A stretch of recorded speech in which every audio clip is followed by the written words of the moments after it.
Hello everybody and welcome back to Sarcastic Gaming. Today we're going to play a little bit of something different. It's called Hearts of Iron 4. It's a World War II strategy game. And we are going to do a game as the Soviet Union, Mother Russia. We're going to do regular historical AI focuses off, that way we get a little something different. And I'm going to turn off Iron Man mode just in case I make some giant mistake that will most likely be unforgivable, because I don't want to have to end up restarting the video or the series for that matter and end up wasting time, both mine and yours. So let's jump right in.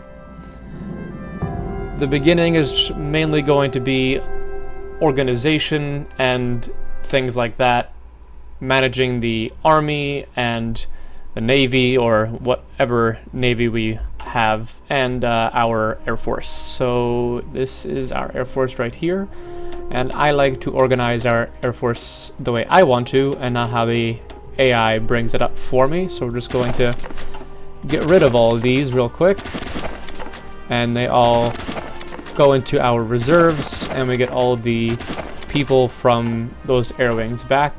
The number over here should have been increasing.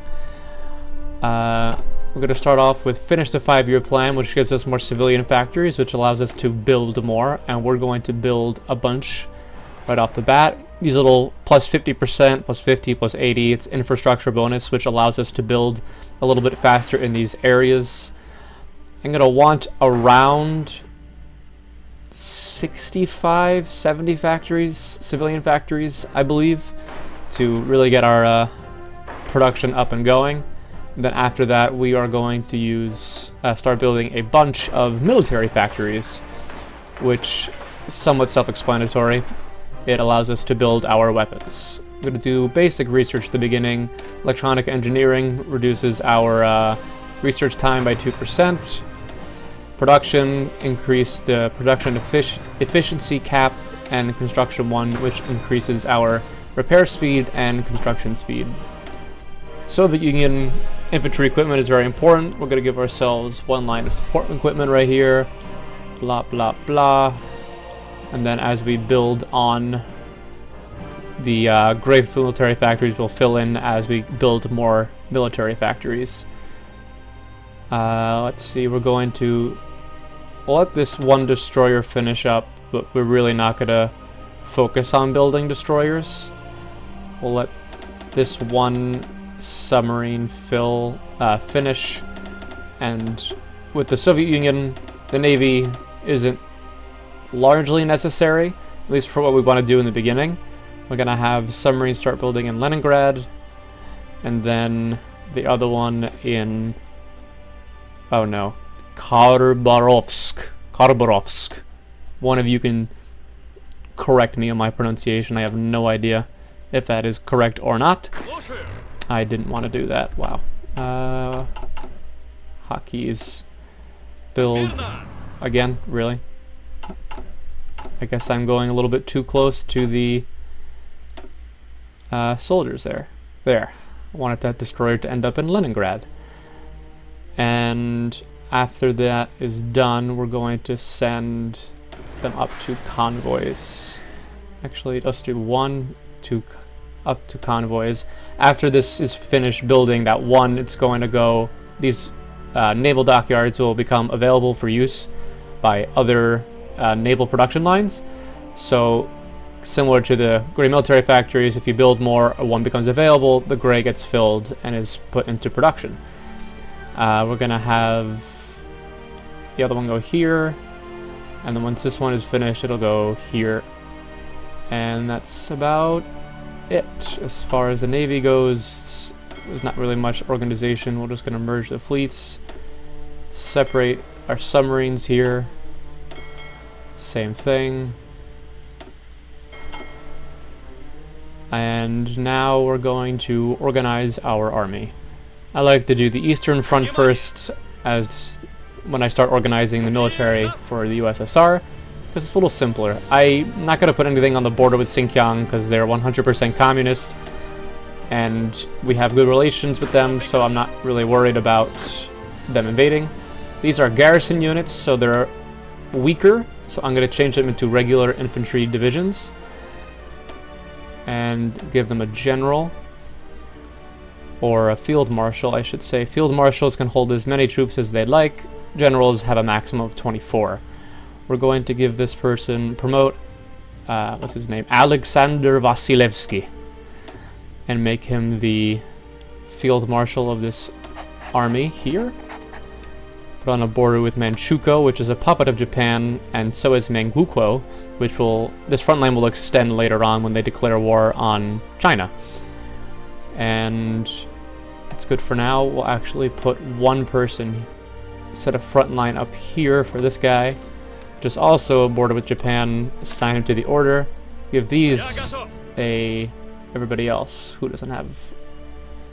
We'll give everybody else who doesn't have an offensive order right here. So we built up a planning bonus. Now we have the southern front, which is mainly, it's going to be Iran, Afghanistan, and Turkey, but Iran won't invade, Afghanistan won't invade.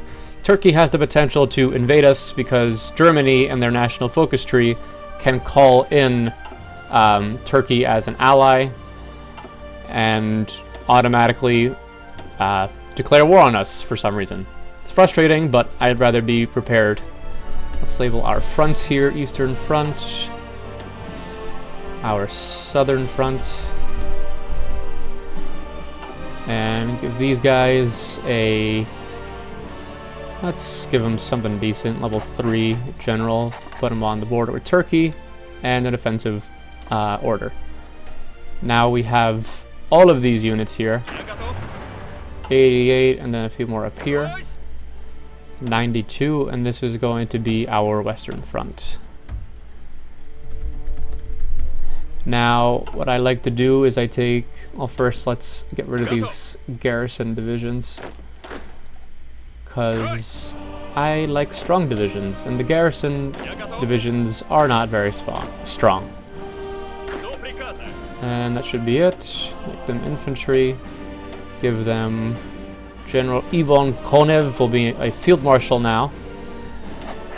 And we'll place him on the border with Poland and give them an offensive order. Now we'll take some people off. Let's say 5. Give them a new army. Put them on the border with Estonia. Give them an offensive order. And give him a 1-star dude. He's not really going to be put into action. 5 divisions is more than enough to take down Estonia. And we'll do the same for Latvia here. 5, same deal. And another low general. Now we're going to gather our cavalry divisions here, and we're going to put them on the border with Finland. We won't have 24, so we'll fill the rest with infantry divisions and this motorized. It's not hard to take down Finland. You really just victory point rush them. Victory points, if you look over, let's see, like Warsaw, for example, it's worth 20 victory points, and the more victory points you have, the closer you are to making the other nation you're at war with capitulate, which effectively means they're out of the war. It could mean the end of the war, depending on how many people you are actually at war with. Let's give this guy minus 50% out of supply, because it's cold up in Finland. And we'll give them 10 more divisions. It's just infantry will suffice. It's 11. And now assign them and give them an offensive order. That looks weird. Let's try that again. That's better. Unassigned divisions still. Let's see, this is easier to get a look at. 1, 2, 3, 4. We'll take that cavalry division and assign it to Finland. Where was it? Right here. Which means we'll get rid of one of the infantry divisions and put it back on the border with Poland. We'll also label our armies here. When you have a lot of armies in one front, at least for me, it gets a little bit confusing, and I find it very useful to actually do some labeling. What is this?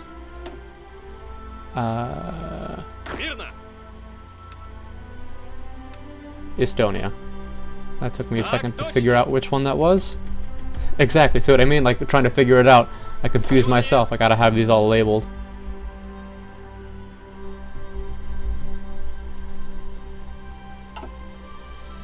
That was odd.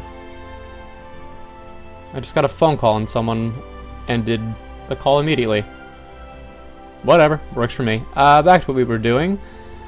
Is anyone unassigned? Alright, these people need to get assigned to this order. Now everyone should have an order. Yes. Fabulous.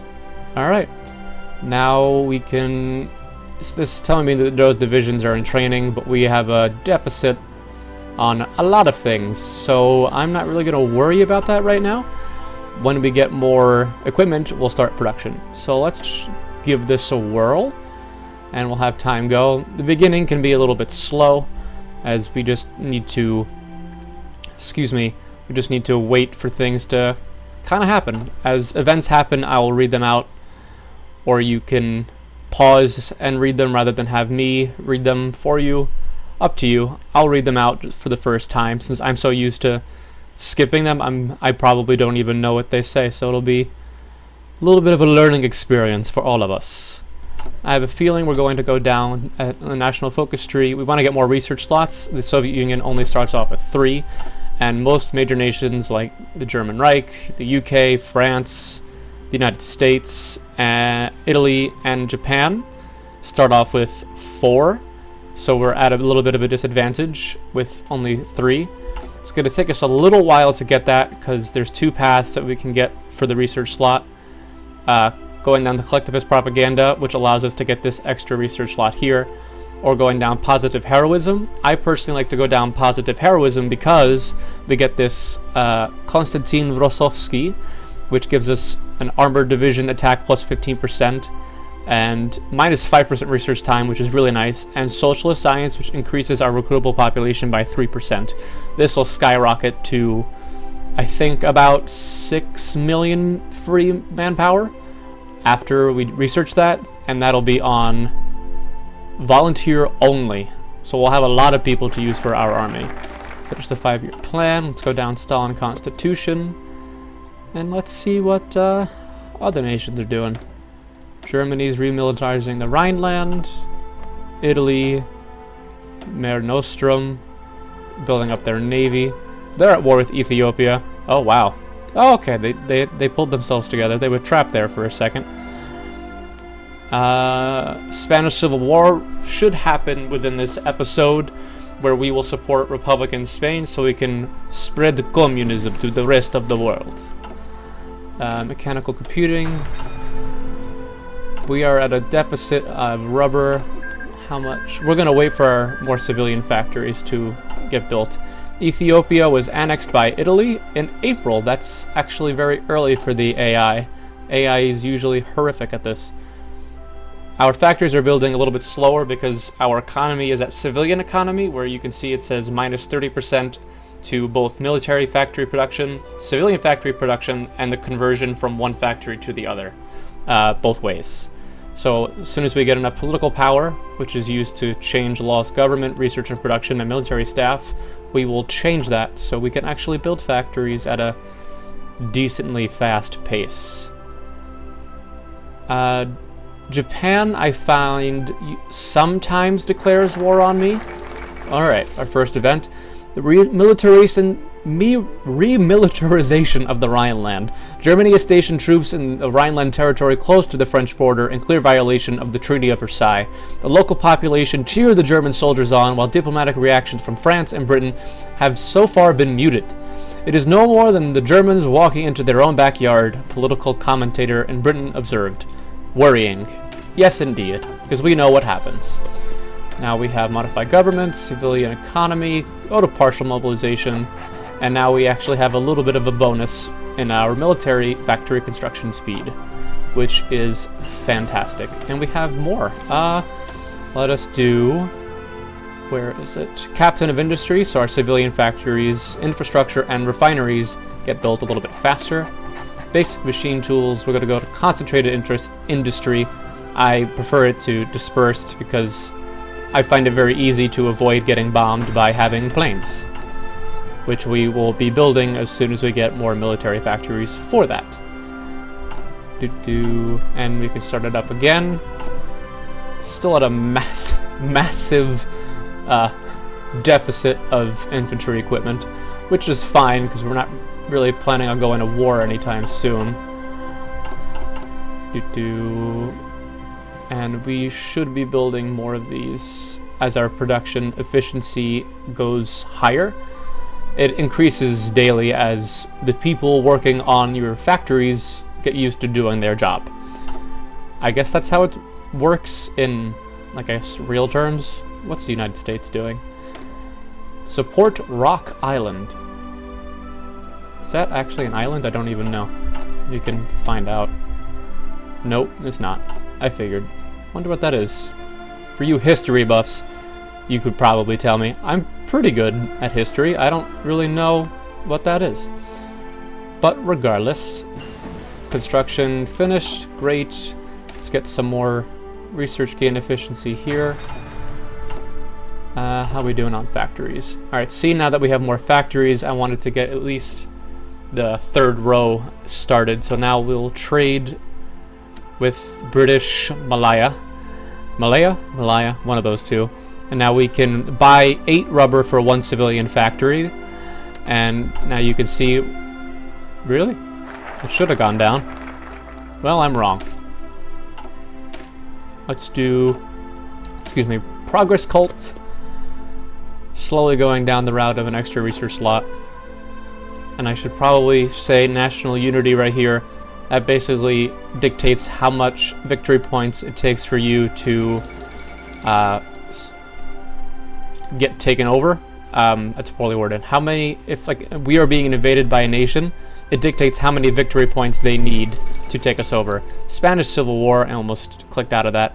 A civil war has erupted in Spain. Several generals seeking to overthrow the current government in Madrid have issued a pronunciamento, I did that the Italian way, and a large portion of the Spanish armed forces have answered their call to arms.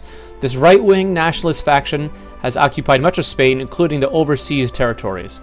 Loyalist forces and volunteers have assembled under the left-wing Republican government, determined to resist the... I'm not even going to bother with that. To their last breath. The Battle of Spain, for Spain, has begun. What will this mean for Spain? I don't know. Hopefully a victory for us. So now what we're going to do, since Spain doesn't have a very large tank, many tank divisions, they have none, we're going to send our Soviet tank divisions to take them on. We can send 5 if I remember correctly. And let's... there. So now we have 5. Let's give this guy, these people, general. And now let's send some volunteers to Republican Spain. Send volunteers. 5. Georgy Zhukov. Now you can see it said generate 2.75 threat, so world tension will go up by 2.75. Now our volunteer forces are in transfer. It'll take, they arrive, where are they? September 8th at 1 p.m., so 4 more days. And they've arrived, so now... Why did it... Did I really do that? Whatever, we got 4 tank divisions, that'll be good enough. So now we're gonna set an offensive line, a front line, do a spearhead. Since it's rather small, spearheads can be used to make breakthroughs. Let's see what they say. You can read that and compare it to an offensive line. Offensive line is more for larger front lines, and I find spearheads are for smaller ones. So we can full throttle for the nationalist Spain capital and take it over. And we could see our divisions steamrolling. We'll change their aggressiveness to very aggressive. And delete this unnecessary front line. They've taken our capital of Madrid, which has moved to Barcelona. After that, we'll push through Madrid to try to take it back. Did we capture? Yes, we did. Probably not the smartest idea, but as soon as we take the capital, I move my divisions, my volunteer divisions, to go straight for the next one. So let's spearhead towards Madrid. Give them the go order. Progress cult complete. Socialist science. At the end of this, let's watch our manpower go through the roof. We have our capital back, and they have their capital. Nope, they took it back.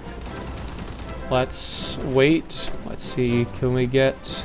Let's actually start adding our military theorists so we can build up some army experience to modify our divisions.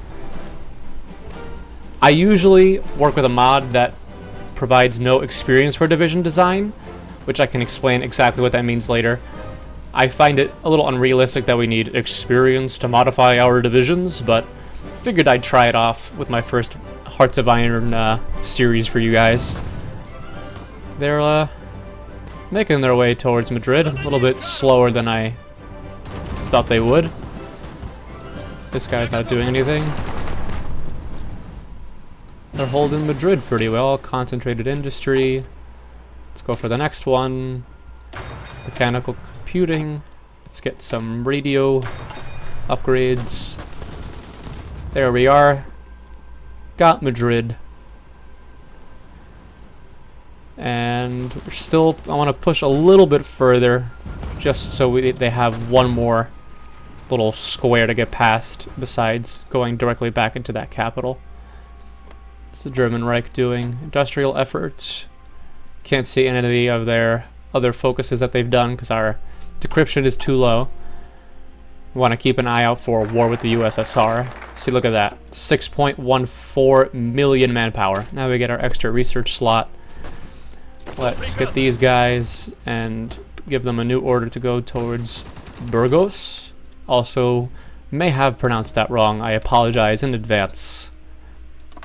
And did I do? That's not a spearhead. Silly me. Let's give them. Yeah, okay, they have that. Now spearhead. You can tell by the arrows. Italy announces claims on Yugoslavian territory, speaking to the Italian populations along the Dalmatian coast. Dalmatian? Yeah, I think so. Benito Mussolini has announced that Italy fully considers Italian-speaking territory in Yugoslavia to be a rightful part of Italy. An official statement backed up the claims, making it clear that Italy is prepared to take the territory by force if need be. They are upsetting the already fragile balance in the region. And although they do this, I find that Italy usually doesn't go to war with Yugoslavia. They're doing support nationalist Spain right now, who we're up against, which is bad. I don't like that. Where is their next capital? I don't know. It seems to be invisible. This is stretching rather large. Excavation. Let's make a smaller front line.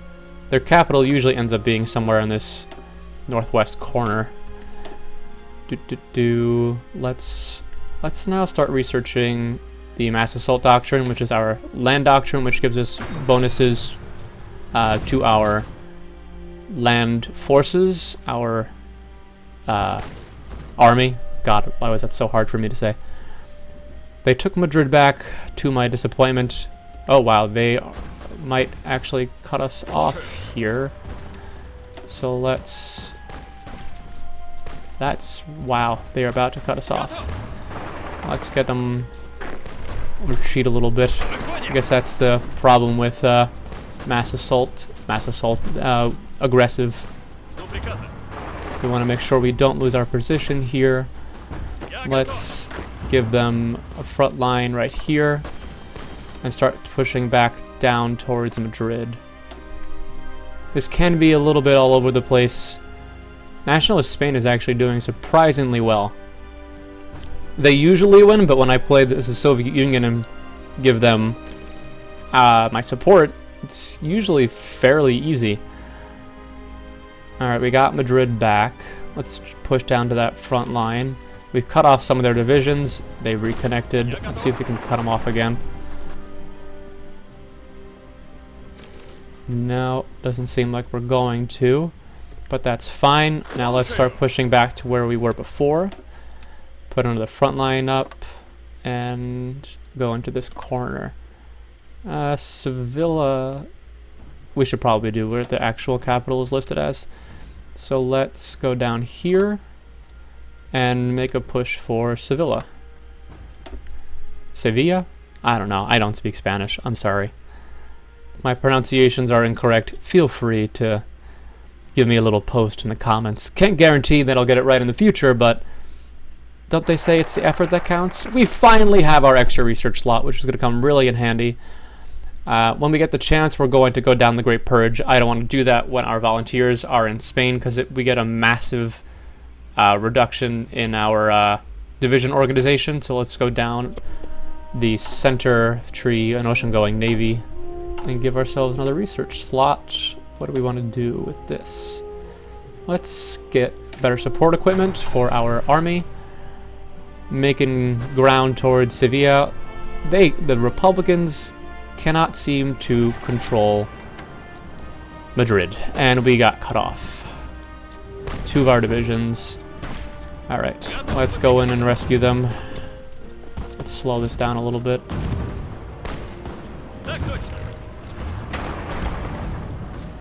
Let's hope that we can reconnect here. No, you go. Hold. Right. They are struggling. This should be free for this guy to go and reconnect. Nope. We were close. Hold. Fight over here. Gotta reconnect these guys. Yes. Nice. This looks ugly. I think now that we've reconnected our divisions together, we're going to stop this video here. Stay tuned for what happens in Republican Spain and how communism spreads with the Soviet Union around all of Europe and the world. Thanks for watching, guys.